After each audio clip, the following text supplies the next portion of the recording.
was the best guy around. What about the people he murdered? What murder? Welcome back to the Hishaku Hideout, a weekly podcast where we talk about the latest chapter in everything Kagurabachi. I'm here with Dice. What's happening? And today we're getting into chapter 103, and it does look like that Hokuzono just forgot to ink in Yura's eyes at the end of last chapter, because he's right back to go mode as we see in the beginning of this one. Yeah, not really too surprised. That's kind of what I had predicted. But it would be interesting to see if, even though I doubt it, we kind of go back to that. I do seriously doubt it because the whole theory was that it was Enten kind of severing the connection between Yura and Magatsumi, and we actually get a legitimate, take on that this chapter. So I think that's safe to say. Yeah, I mean, I saw a couple other things Toast, he said something about right when Yura attacked Japanese citizens, launched an attack that would hurt Japanese citizens. Maybe the Sword Saint took his connection away from Yura because he wanted to protect Japan. It'd be understandable for Yura to fight against two swordsmen that are trying to kill him, but innocent civilians, why are you trying to hurt them? That's why he took it away. But I mean, obviously that's neither here nor there at this point. But one thing I want to say though is I love these POV shots, him shooting a dragonfly at Chihiro. I love that. Yeah, it's so cool how we get the first person perspective from Yura, not Chihiro, right? You would think we would be in the POV of the hero, but not. Both first person shots in the chapter are from Yura's first person POV, which I thought was cool. Another thing I really like about Hokuzono is the way he uses the feathers. They're all whenever you see Samura teleport, right? When he teleports behind to catch Chihiro. Yeah. You can look back at the panel before and you will always see that feather with the white little outlining, noise around it. And you're like, oh, so that's where that's the feather he teleport or switch places with. Yeah, anytime you see a feather, you just, you can just wait for it, right? Cause it's coming. It never gets lost in the he never forgets that in the heat of battle. No. The feathers are always there. One thing I do want to bring up, and because this chapter is very straightforward. It just shows the extreme chaos what bloodthirsty enchanted blades look like in a civilian landscape. Obviously, we saw at the hotel, and they did clash and had that big after effect of their slashes in the hotel with Hirohiko, Samura, and Chihiro. But I mean, this is a whole nother level because with the Magatsumi, we're seeing people get shot through buildings. We're seeing all kinds of damage happen, and I gotta give Shiba credit. I do like the inclusion of having an important character be a part of the battle without actually battling, because he can't, he don't have the hands for this.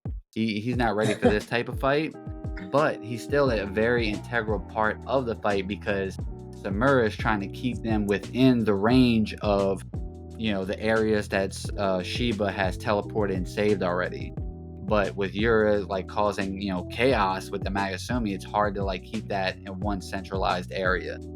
So I'll give Shiba his credit there. Wait, can you say that again? What was that? You give Shiba his what? I'll give Shiba his credit. I'm gonna commit seppuku after this, by the way. No, man, I completely agree with you. Excuse me. The way Shiba manages to be make himself felt in this fight is really cool because he's really the one allowing Samura and Chihiro to be able to feel comfortable in this clash, right? Because we know that they do not want to harm civilians. This is everything that Kunishige did not want with the enchanted blades, right? And so it's really Shiba, the one that's putting in work for that to happen. And yeah, man, I just want to point out Samura teleporting behind Chihiro, I thought was really cool because at first I was kind of confused about what exactly was happening there. But you can really see how he's playing that support role to a T, man. Healing Chihiro as he clashes with Yura, and then kind of using Crow again, peep the Crow, right? And Samura teleporting to slash Yura, and then Yura using his reflexes excuse me, Samura, of all people, calling Yura fast. Like, we knew the Magatsumi amp was crazy. We saw when Yura locks in against Uruha and Natsuki. But, like, coming from Samura, it's kind of crazy. And even though it's not all surprising, because, again, it's the Magatsumi, it's still crazy to see, because this is the guy with the fastest sword drawing technique. And he himself is the fastest, you know? So I thought it's really cool, man. The Yura upscale just keeps getting crazier. Yeah, and what we see is like the big upscale with the Magatsumi is the fact that it does have a healing factor, which I'm pretty sure we all, most likely thought that it would have some kind of way to heal its user, just because of it being like the number one. But it's the fact that it's stealing vitality from others. So it's literally like siphoning off like its people's life force, essentially, and it gives it to the master. So that is just a huge, huge thing that the Magatsumi just got this chapter. And that one spread where we see them clash and, the flowers are coming out of Yura and then the other two are on fire. Hokuzono is really cooking, man. This is, we'll talk more about the end of this chapter, but I don't think this fight's over yet. And this could be that, 5-6 chapter long fight we've been waiting for. Yeah, dude, I completely agree. This could be like the one fight that Hokuzono just completely goes crazy, just pops off, man. This is the type of fight that we've been yearning for a minute now, at least I hope, right? If it's able to go on for a bit longer. I do, and I don't want to get too carried away with this because we'll get into the Magatsumi really towards the end and the whole thing with Suzaku. But I just want to bring it up because I think it's pretty crazy that, the more we find out about Magatsumi, it really kind of raises the questions. What the fuck was Kunishige on, man? Because we know that the blades were crafted with purpose, and that's reflected in the way, just look at Enten, right? And the reason, again, I also bring this up is because Chihiro makes the point in this chapter, I think later on, where he tells Yura that the whole point of the enchanted blades is to save lives, right?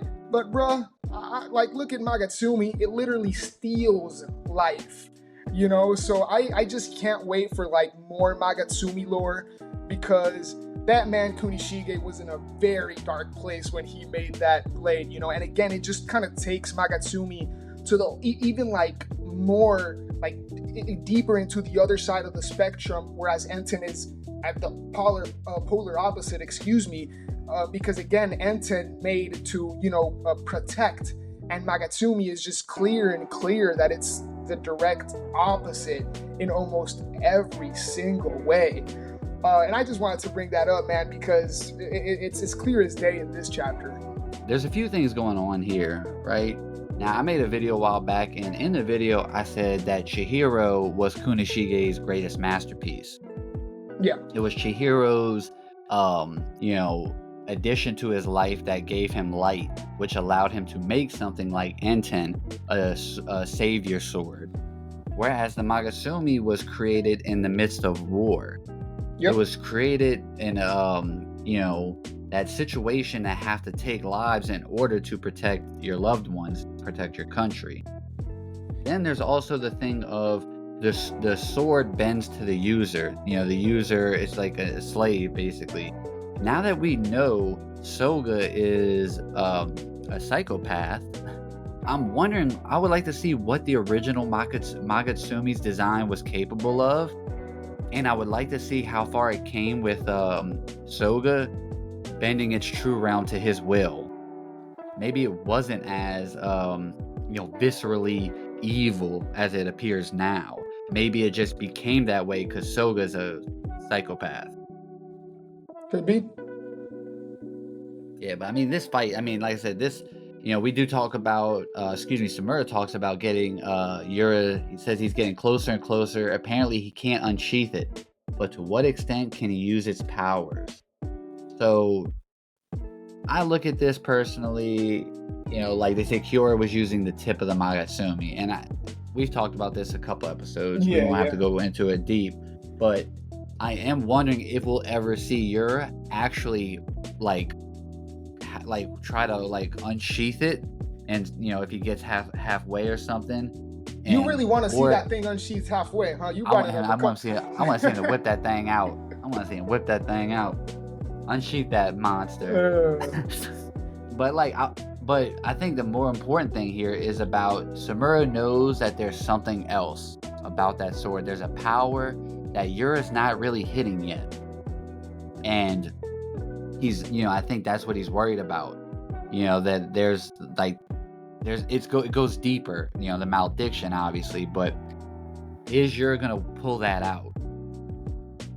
Is there some? Is that leading into next chapter? Is that the foreshadowing for what next chapter is about, basically? Yeah, that's a good point, because we know that Samura, to your credit, Samura has seen the full extent of its abilities, right? At least as far as Soga took it at the time they clashed, right? So he knows what the Magatsumi is capable in terms of its high, its ceiling. At least the last time he saw it. So it totally makes sense that he's looking at Yura and kind of like paranoid of how far Yura's going to be able to take it.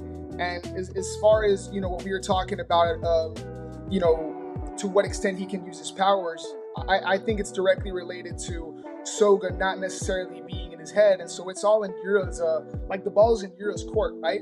How good is Yura as a swordsman and a combatant for him to really elevate the Magatsumi's powers? At least I'm not saying this is the way it is, but it's the way I'm interpreting at the moment, right? If Yura was a master swordsman, I think this would be, we would be seeing even crazier feats than what we're seeing now. But this is simply a man with great reflexes and a good athleticism, like we've seen before he got the Magatsumi amp. And so I think right now it's just how far can Yura take it, really? That's a good point. It's outright stated, the better you are with the sword, it synchronizes you with your blade more, and so that's a good shout on your part. Another thing I want to bring up is your sorcery has not even been touched on, and he still has it. Some people think, I've seen a comment last week about it being copied. But I'll say we saw the Best Genius dude throw a seed out, and that's how they made the tree wall when they broke into Kabanabi headquarters. Yura could have did that at Rakuzaichi. Like, he didn't copy Tree Shaku, he just used the seed. So I don't necessarily think he has copy. No, agreed. I think Hokazono is very smart in what he's revealed about Yura so far, because what I was going to mention is the thing with the book. It doesn't necessarily have to be anything specifically related to Yura, but it's also one thing that's just unexplained, and it's like another thing that you can kind of bring up, with all this speculation until eventually it is revealed. Yeah, no, good point. Because that book, it could be like Crollo Lucifer from, Hunter x Hunter.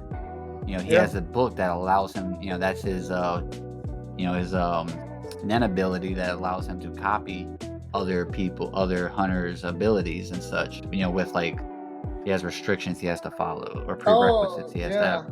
That's funny. A book with copy. Yeah.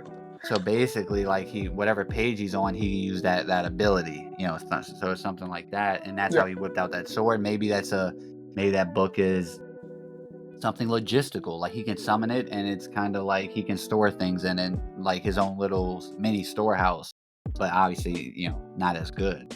Yeah. It could be many things. It could be nothing. It could just be something so minor that's not even, it's just maybe he look at Uraha's sorcery. It's basic, but it gets the job done. You know what I mean? It's good enough for what we need for Uraha as a character.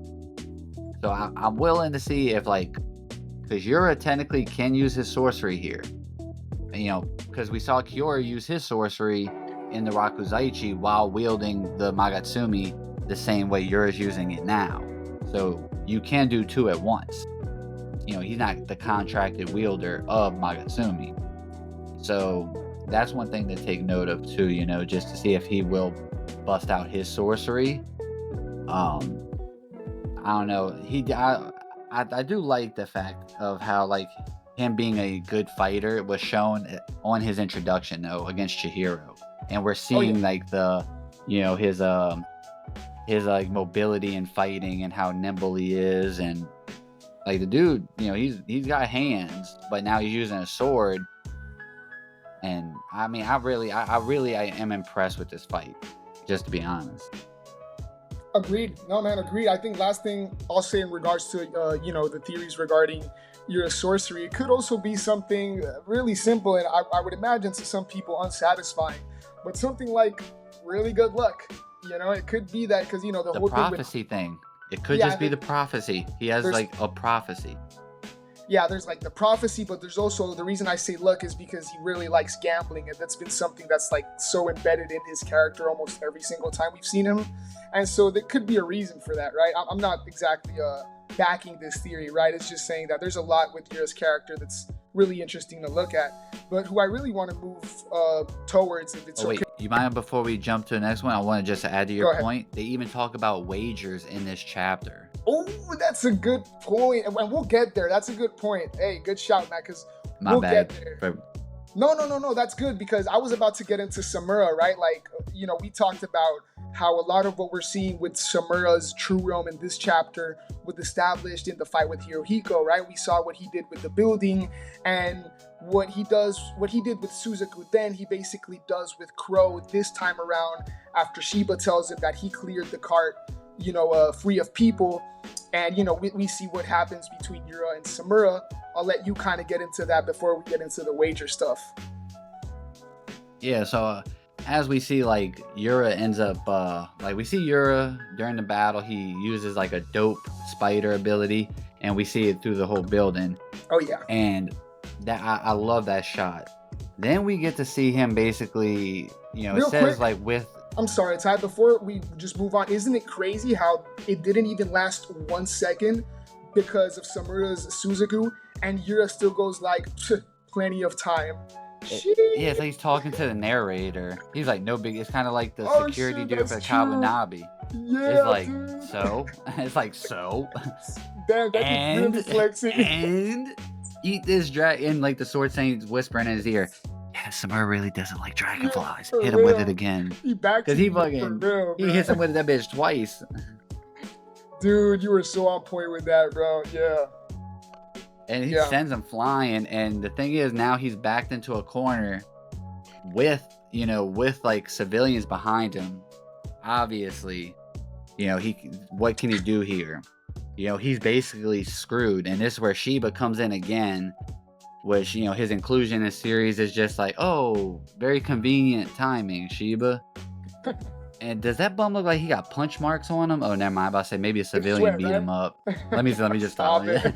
Civilian level. I'm just playing. But basically, Shiba's like clutch basically allows him to, or lets him know, I cleared everyone out in that car. And Shiba's trusting Samura to know what to do with that information. And with Samura's like true realm, extending his like or synchronizing with his blade, and his true realm basically makes him allowed to affect inanimate objects, like we saw Suzaku heal the hotel. Yep. This also extends to his other ability of Crow that allows him to use Crow on inanimate objects. So he takes that car that's empty, now with no civilians in it, and lifts it in the sky. Now this gives isolated arena in the sky for Chihiro to lock in against Yura. But before that, we do see Yura telling Samura, because Samura's basically just splatted on the side of his body. And interesting enough though, I wanted to mark, like, it looks like his arm is blown off. I don't know. I don't think that is his sword arm, but as long as he's got spirit energy in the blade, he doesn't have to be connected directly to it, obviously, because we see him swap out Tobimune. I just think that's a really cool like shot of Samura taking damage. And that's when Yura says, that's your weakness. You can't perform great feats without making sacrifices. He's spitting because we been know that's facts. And just to answer your question, or not, I know it wasn't really much of a question, but it does seem like, yes, that, let me just confirm before I start. Yes, Samura seems to, his dominant hand, if it wasn't confirmed, seems to be his right hand. Every single slash we see him kind of, every time he's wielding Tobimune in this chapter, is with the right. I'm not really too worried, or I mean, not that I give a fuck about Samura, right? But we know he has Suzaku, so I expect him to see him. I would expect healed up it's soon, a minimal unless, blow for him. because he Yeah. died already. He literally died. Yeah. Almost. And he motherfucker yeah, came yeah. back. Yeah. Like he got stabbed 13 times or 9 times with different swords through his entire body, saving Yuri. Which, if that was, he had to enact Suzaku with like 1 HP or some shit. Yeah.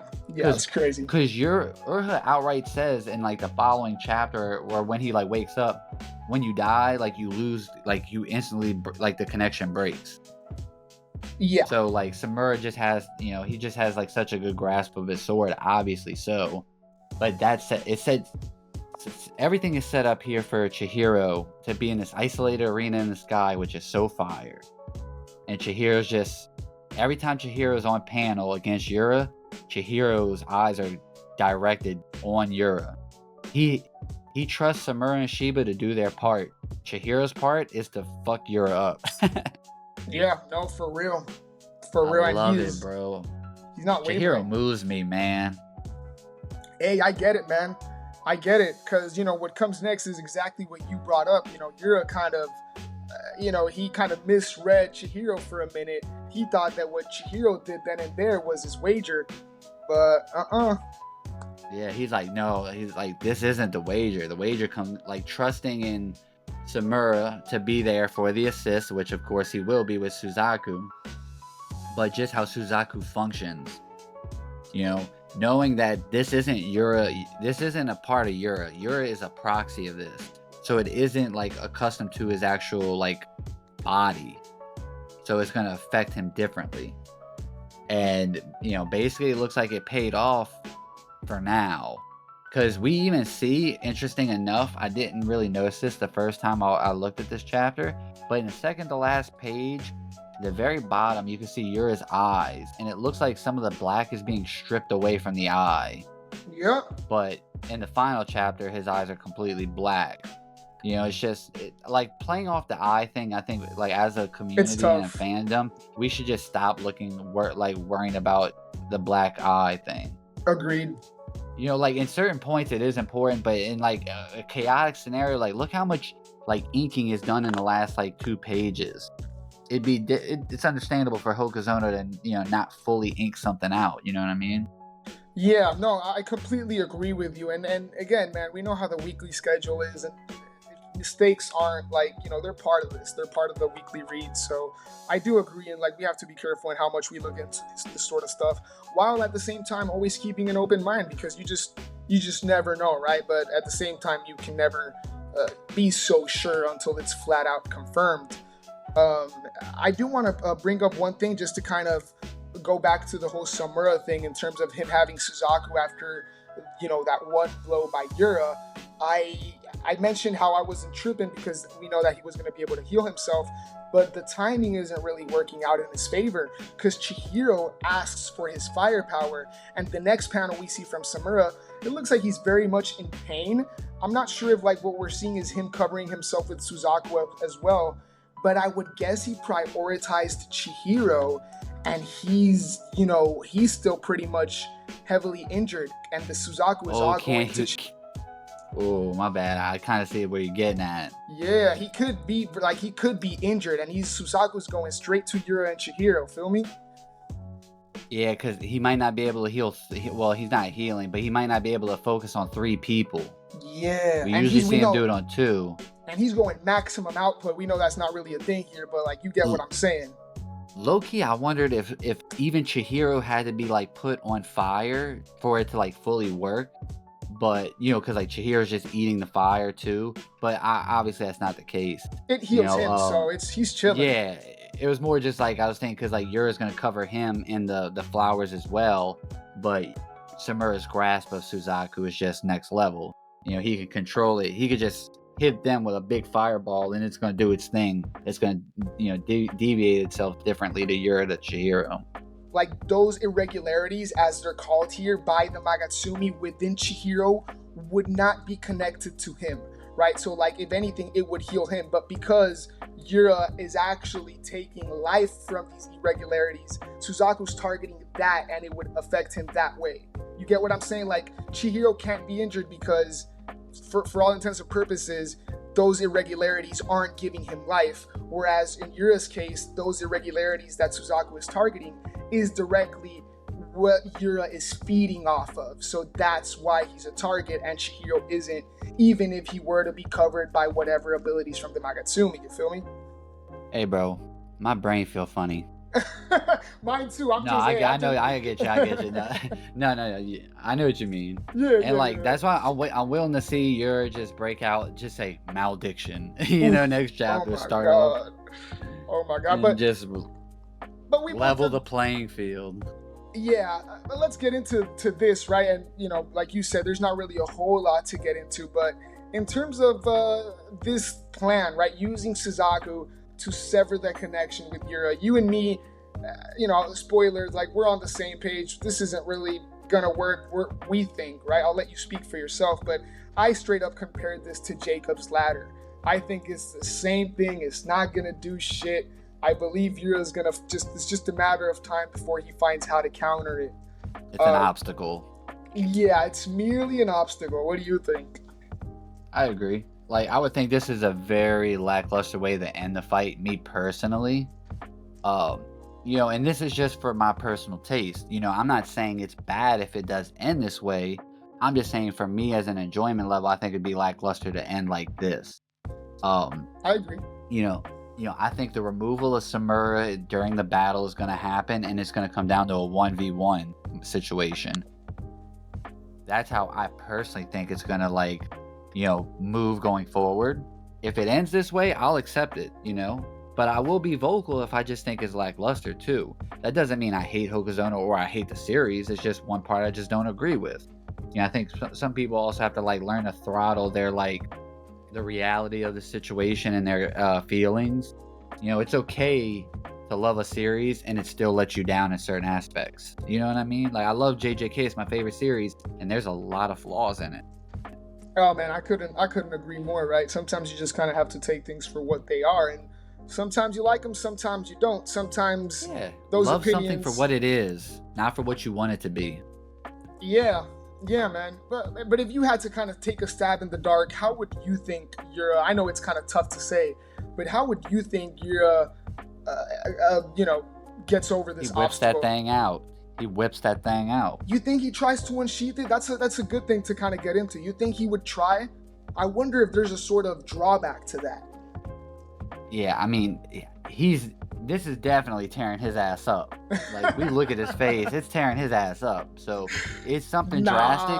Maybe the Sword Saint remote activates malediction. Nah, see, I don't think he would do that. Scratch that. But maybe the Sword Saint does, you know, help him out in the situation, gives him like the playbook. You know, we don't, you know, there's that. He could try to unsheath it and just launch a big centipede just to try and, you know, because if he kills Samura, the flames are done. The flames go out. So if next chapter starts off with him just launching like a fully maxed out centipede and finishes cutting Samura up in pieces, and and he dies that way because he was already using it on them two, you know, then the flames go out because Samura's dead. You know, obviously that Samura fans would also not like that, but the truth is, you know, that like the way to stop the flames would be to kill Samura. That's true. I'm pretty sure in this chapter, it's something Yura's aware of as well. He brings up how and I'm kind of looking back at the chapter just to kind of confirm that I'm not really talking shit, but I was pretty sure. I can't really find it right now. Ty, correct me if I'm wrong. Doesn't Yura kind of, or the narration indicate that Yura is aware that once he removes Samura from the fight, never mind, I guess. Excuse me. You want to just restart? I mean, you can just cut that off, but no, we know that Yura is aware that Samura is kind of the big obstacle because of Suzaku here, right? I was under the impression that he was like, it's something that we see here, but it seems like not. And so, yeah, it's something that we know, right? Samura is the support, and he's the one that is allowing Chihiro to operate at the level he's operating right now. And it seems like their whole plan right now rests on Samura Suzaku. So, yeah, if Samura kind of goes down, whether it is or isn't like the way you just said, Chihiro has a lot, you know, he's got a lot on his hands now. It's going to be crazy to see how much how he handles Samura's death if he does kind of go out here. And just to kind of go back to the wager thing, because you made up a good point in bringing that up because of the whole gambling with Yura. It could be a good indication of, again, I don't believe Yura's gonna die here, but hey, that's a very specific choice of words from Hokuzono, huh? Yeah, like the panel, him saying great great feats can't happen without sacrifice or whatever. That could just be raising death flags for Samura and Yura. You know what I mean? That could be like the thing to screw him. Yeah. It's just something along those lines. But it'll be interesting to see where. I mean, I feel like I say this every episode, but where Hokuzono goes from here, it's like. This is a really 104 is going to be very pivotal because, as you said, Chihiro's hands get way like his the weight on his shoulders. It gets heavier. Whew. Because if Shiba gets taken out the fight somehow, like Hishaku that diverts his attention, if Samura gets taken out the fight, if any of those two things happen, then the battle becomes way one-sided. Having to worry about innocent people is going to screw them both. Chihiro not having a true support specialist with him is going to hurt him drastically. Yeah, he has Suzaku to heal with Akka, but we still don't know how Akka fully functions. So the fight, this is only seeming like we're in we're on the winning side because all the things have been going in our favor. Hokuzono hasn't always been that way, though. He likes to turn the tides of battle at times. And next chapter, I think that's what's happening. I mean, that's my theory for where we go from here too. Yeah, I don't disagree with that. I do want to say something real quick. I brought up how I was under the impression in passing that Yura was aware that removing Samura from the equation would kind of be the way to go, but I kind of got that confused, and it's very interesting to point because early on in the chapter, what I mistook, it's quite the opposite. It's Samura thinking that Yura is just commanding the powers of the Shinushi indirectly.